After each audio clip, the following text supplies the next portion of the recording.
একটা ভালো পাটের আঁশ যেমন কৃষকের মুখে হাসি ফোটাতে পারে, তেমনি পাট দেওয়ার সময় সামান্য ভুলের কারণে নষ্ট হয়ে যেতে পারে পাটের আঁশের মান। আপনি কি জানেন পাট জাগ দেওয়ার পর কিভাবে আঁশ ছড়াতে হয়, কতদিন পানিতে রেখে ধুতে হয় এবং কিভাবে ধুলে পাটের আঁশ হবে পরিষ্কার, উজ্জ্বল এবং ভালো মানের। আজকের ভিডিওতে আমরা মাঠ থেকে শুরু করে পাটের আঁশ ছড়ানো, পরিষ্কার পানিতে ধোয়া এবং সঠিকভাবে শুকানো পর্যন্ত পুরো প্রক্রিয়াটি দেখাবো। তাই ভিডিওটি শেষ পর্যন্ত দেখুন, কারণ পাট ধোয়ার শেষের কয়েকটি ধাপে নির্ধারণ করে দিতে পারে আপনার পাটের মান। পাটের আঁশ আলাদা করার জন্য জাগ দেওয়ার একটি গুরুত্বপূর্ণ ধাপ। জাগ দেওয়ার সময় পাটের গাছের বাইরের অংশ নরম হয়ে আসে এবং সহজে আলাদা করা যায়। তবে এখানে তাড়াহুড়া করা ঠিক নয়, আবার অতিরিক্ত সময় রেখে দেওয়াও ভালো নয়। পাটের জাত, আবহাওয়া, পানির তাপমাত্রা ও পানির অবস্থার উপর পাট পচার সময় নির্ধারণ হতে পারে।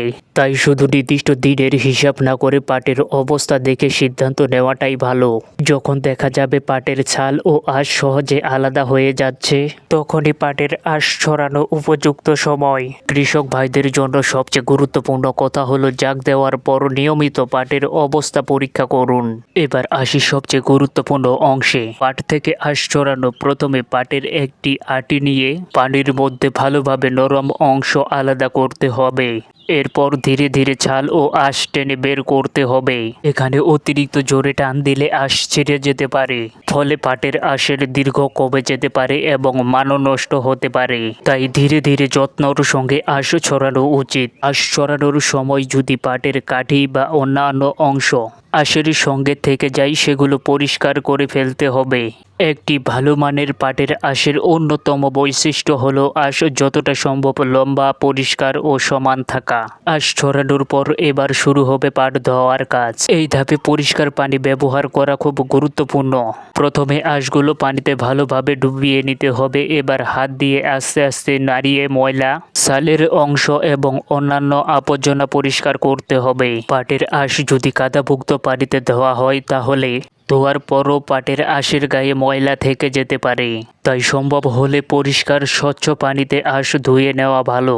আঁশ ধোয়ার সময় বারবার পানির মধ্যে ঝাঁকিয়ে নিতে পারেন, এতে আটকে থাকা ময়লা ও অবশিষ্ট ছালের অংশ বের হয়ে আসে। পাট ধোয়ার সময় একটি সহজ কৌশল হলো প্রথমবারের ধোয়ার পর আঁশগুলোকে ভালোভাবে দেখে নেওয়া। যদি আঁশের মধ্যে কাদা, ছালের অংশ বা অন্য কোনো ময়লা থাকে, তাহলে আবার পরিষ্কার করে ধুয়ে নিতে হবে।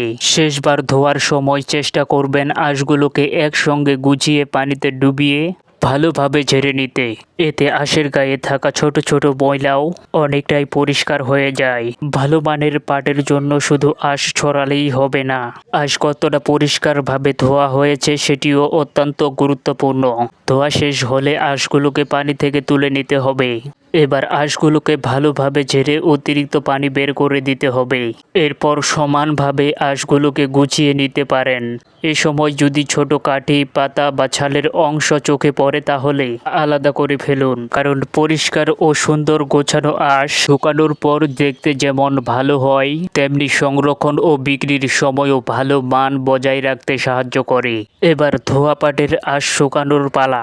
পাট শুকানোর জন্য পরিষ্কার বাতাস চলাচল করে এমন জায়গা নির্বাচন করা ভালো। আঁশগুলোকে খুব বেশি পুরু করে এক জায়গায় জমিয়ে রাখবেন না, এতে ভেতরের অংশে আর্দ্রতা থেকে যেতে পারে। সম্ভব হলে আঁশগুলো আলগাভাবে ছড়িয়ে বা ঝুলিয়ে শুকাতে হবে।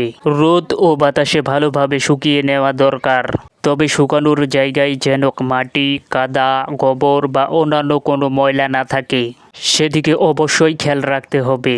কারণ ধোয়ার পর পরিষ্কার করা আঁশ যদি আবার মাটিতে পড়ে যায়, তাহলে পুরো পরিশ্রম অনেকটাই নষ্ট হয়ে যেতে পারে। কৃষক ভাই ও বোনেরা, পাট আমাদের দেশের একটি গুরুত্বপূর্ণ কৃষিপণ্য। তাই পাটের উৎপাদনের পাশাপাশি এর আঁশের মান ভালো রাখাও আমাদের জন্য গুরুত্বপূর্ণ।